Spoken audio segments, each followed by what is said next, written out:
Alvin Youngblood Hart. Good morning, Alvin. How you doing today? Doing great. Hello, Natchez brothers and sisters out there. When I first started playing music around town, I started hearing Alvin's name mentioned. Eventually, somebody actually said, hey, I've got a cassette. Kids, once upon a time, there were these things called cassettes that you could listen to music on. Well, a buddy of mine had one, and he said, check this out. This is Alvin. And I loved it immediately. I became a fan. Cut to maybe 5 years later, I'm at Memphis in May. I'm watching Government Mule, and all of a sudden they announced, hey, we'd like to invite our friend Alvin Youngblood Hart out on the stage. I'm like, I know that guy. I know who he is. So me being me, I waited after they got through playing and hung out over by the VIP area, and I yelled, hey, Alvin, I'm from Natchez. He was gracious enough to come by and say hello, and we chatted briefly. Cut to another 4 or 5 years later, I'm booking music around Natchez, and I think, wouldn't it be cool to get Alvin here? I don't know. I guess I found an email or ended up with a phone number somehow. He actually got back in touch with me. I booked him a few times in town, and he headlined my Music at the Mounds Festival at the Indian Village. It's just been a pleasure getting to know this guy and his music. I got to tell you, he knows more about music than most people you're going to run into. How many stringed instruments do you play, Alvin? Mostly just the guitar. I mean, if it's got strings, I'll mess with a little bit, and try to play the mandolin and banjo and stuff a little bit. How did you find yourself in Natchez, Mississippi? Well, in 1986, I was working in a furniture factory out in California. I used to commute from out there. I call it commute. Every time I got time off, holidays, I'd come back to Carroll County, beautiful, spacious, friendly Carroll County, Mississippi, my mom's family home. And I always like to come over there and hunt and fish and stuff, So that got to be a big commute coming from California. So I had to figure out how a youngster with not a lot of direction could get closer, And I think it was the spring of '86 I joined the U.S. Coast Guard. And funny thing was as you graduate from boot camp, they sort of rank you in your class, like head of the class and on back. And that's the way you pick your first assignment. Whoever is the head of the class gets first pick of whatever assignments they got open. So I graduated 6 out of 52, I think. So the boat that was in Natchez, it had moved up on the Tennessee River, and another guy had chose boat in Natchez because he thought he could get closer to home or something. We found out it was in Natchez, he didn't want to be there. So we traded. I gave him the boat in Kentucky, and I took the boat in Natchez. So that's how I ended up there. Now, you were born in California. How soon did you move over this way? Oh, man, that's all crazy. My parents had both left Mississippi and moved to California. Actually met each other out there. We stayed out in California, through 60s, 70s, and pretty much everywhere else afterwards. But the thing was, we were always driving cross country. So I grew up driving cross country. Back then it was Route 66, going back to Carroll County all the time. And then we got, a little sophisticated, and we finally got interstate highway. Made it a little bit easier, but so I grew up commuting already, man. Well, did you discover music before you got to Mississippi? When did you start playing guitar and decide you were going to make this music thing your career? Well, coming out in the 60s was a big part of it. I would say, by the time I got to be a walking, talking, aware, this little post-toddler, preschool or whatever, I was aware of guitar and music, Beatles, and all that. I missed the Beatles on Ed Sullivan, but I was just in time for the Beatles cartoon show. So I got a lot of their music there. And then we had a band in our neighborhood. Well, we had a lot of bands in our neighborhood. One in particular lived like 3 doors up the street from us called the D Dynamics. They used to let us little kids come in the garage, watch them practice, and get on their instruments a little bit and stuff like that, and I think it kind of started there. It's hard to put you in a box if you're a fan of Alvin's. His music, it's very diverse. I guess he would be labeled a blues artist by most folks, but he's got country influences. He can get funky as funky can be. I do want to mention what is, in my opinion, one of the best blues albums that's come out in the past 50 years, Big Mama's Door. Thank you, sir. Big Mama's Door, well, that was my contribution to Unplugged, as it was, because that's what was going on at the time. And I thought, well, let me get in there and throw in, my version of Unplugged. Being, a son of a few generations in Mississippi, that's how it came out. 2003, that was when you was nominated for a Grammy Award for the Best Traditional Blues Album. Right. And you received a Grammy Award for your work with Beautiful Dreamer, the songs of Stephen Foster. How did you get involved with that project? I believe someone had just kind of dropped my name to the producer of that, David Macias. He gave me a call and said, hey, we need you to contribute something to this. So I dug through the Stephen Foster songbook and dug up a song and, turned in my homework. You're the musician that musicians want to get in touch with and have help with them with their projects. How does that feel? That's got to be pretty rewarding. Oh yeah, I mean, I'm grateful that somebody heard anything I've done anyway. So yeah, it is a big thing. It's something I never would imagine. I never would imagine when I was 15 years old that the Allman Brothers Band would ask me to sit in at the Fillmore or something like that. That's pretty huge. What are some of those kind of moments that stick out to you? There's that. There's having Taj Mahal play on my record, things like that. Yeah, that's that is cool. Any of that, I never was. You were involved with they did a Robert Johnson tribute album several years ago, and you were one of the featured artists on that. Was that right? Yeah, that's right. That was I think that's toward the end of the '90s, I believe. Well, okay, this is a classic country show mainly, but I know you've got your country music chops pretty tight too. How does country music play a part in your style or in your musical upbringing? Well, being that my people are from the country, that made it pretty easy. I remember my mom was telling me, we used to listen to Roy Acuff. I said, well, who's that? And she kind of played it for me. It was on the radio in the 30s. My parents were born in the mid 30s. So trying to get an idea of that. And then, like I say, we were talking about Merle a while ago, and I, being a kid out in California in the '60s, got a good deal of Merle on the radio. One of my dad's hunting buddies was a country singer as well, and was quite Merle influenced. So I got a good earful of that coming up, and I guess as you kind of grow up, and hang out, get into beer and beer darts and stuff like that. Well, I woke up Sunday morning with no way to hold my head that didn't hurt.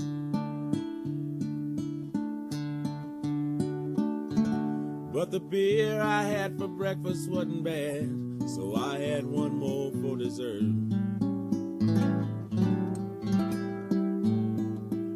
Then I fumbled in my closet, threw my clothes and found my cleanest dirty shirt. Then I washed my face and combed my hair and stumbled down the stairs to meet the day.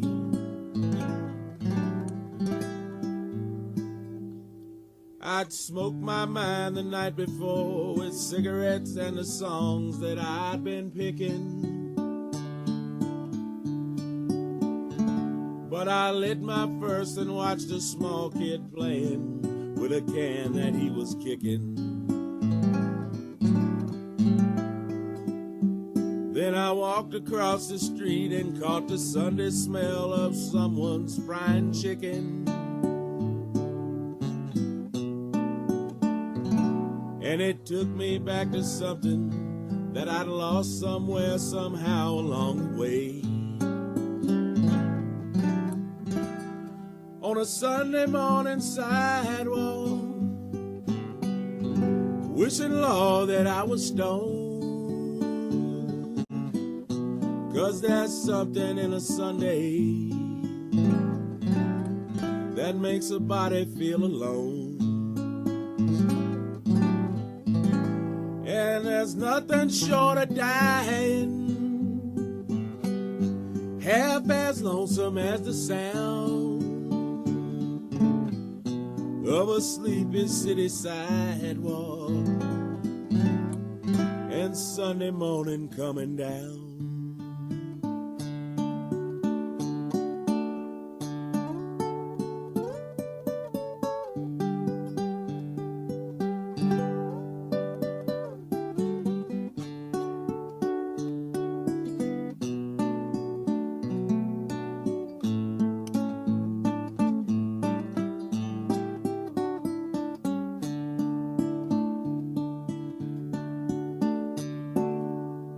In the park I saw a daddy with a laughing little girl who he was swinging. And I stopped beside a Sunday school and listened to the songs that they were singing. Then I headed down the street and somewhere far away a lonely bell was ringing. And it echoed through the canyon like the disappearing dreams of yesterday. On a Sunday morning sidewalk,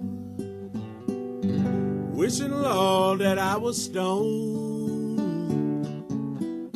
'cause there's something in a Sunday that makes a body feel alone. And there's nothing short of dying, half as lonesome as the sound of a sleeping city sidewalk and Sunday morning coming down.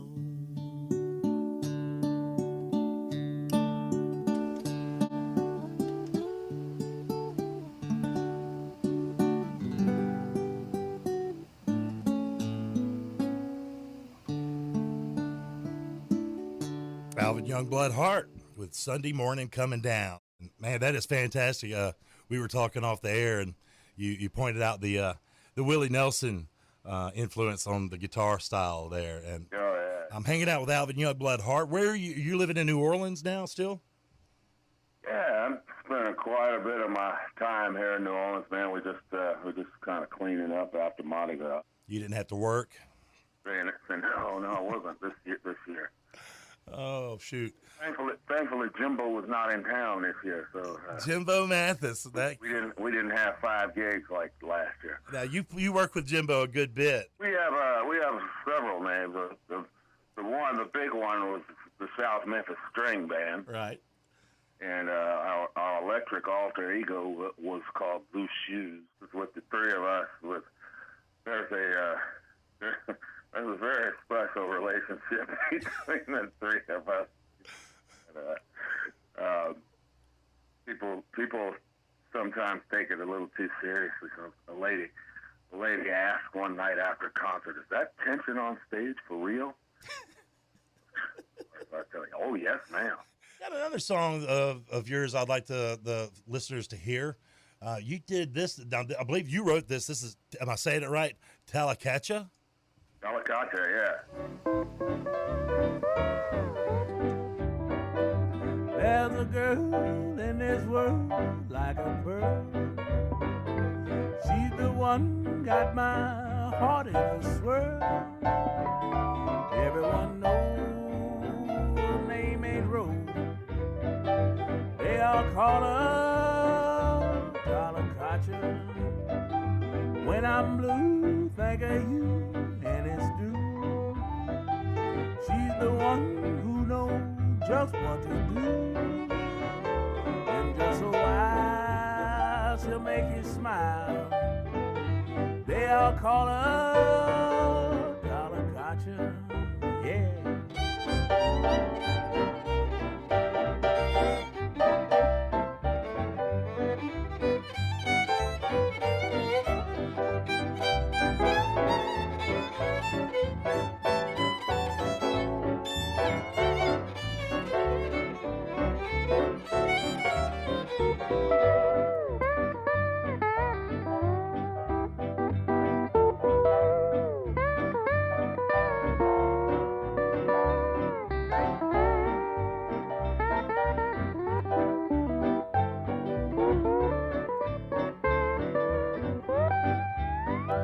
Spend my day raking hay, now I play shining shade, then I hitch up the shade, and I ride, it takes all night, find a girl called Talakacha.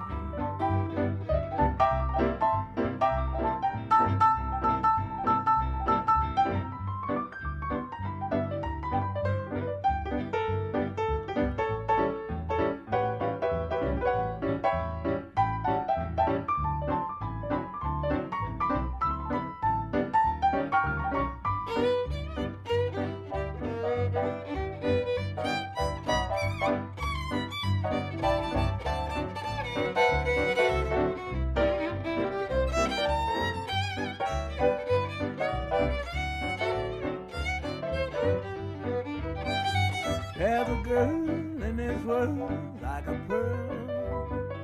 She's the one got my heart in a swirl. Everyone knows her name ain't Rose. They'll call her Talakacha. They all call her Talakacha.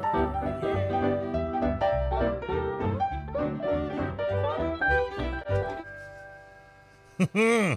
That is fun right there, Alvin. That's Brian Godcho on fiddle, brother of the late Keith Godcho from the Grateful Dead. Nice. That's wow. All right, I'm not going to keep you much longer. I do want to thank you for coming in. I know my listeners have enjoyed this.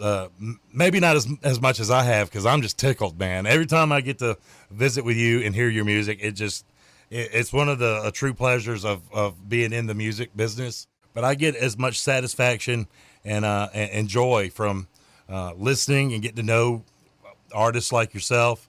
And you've always been very gracious and helpful with me, and I appreciate that. So I want to thank you. I'm gonna. He sent me a few songs that that are on his list of cool ones that he thought y'all might enjoy by other artists. So I'm gonna play some of those throughout the morning and tell you a little bit more. Be sure to check him out. You can find all his music on Spotify and Amazon, anywhere you can buy music online. You can find Alvin, and that's Alvin Youngblood Hart, H-A-R-T. What you got any projects or upcoming shows we should talk about before you go? Let's see. Well, there's always something in the works. I'm trying to get ready to make another record here, another rock and roll record coming up pretty soon. I just finished a little activity with a documentary film called Rumble. That maybe everybody should check out. It was a documentary film about Native American contributions to popular music.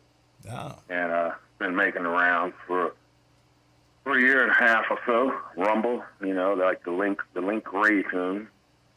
And man, it's great to talk to you again. Miss Candace says hello. I meant to tell you last night. Be sure to tell her I said hello. She's awesome. And before you go, I'm gonna get you to do one more thing for me. Hello, everybody. This is Alvin Youngblood Hart, and you are on the GatorMan Show.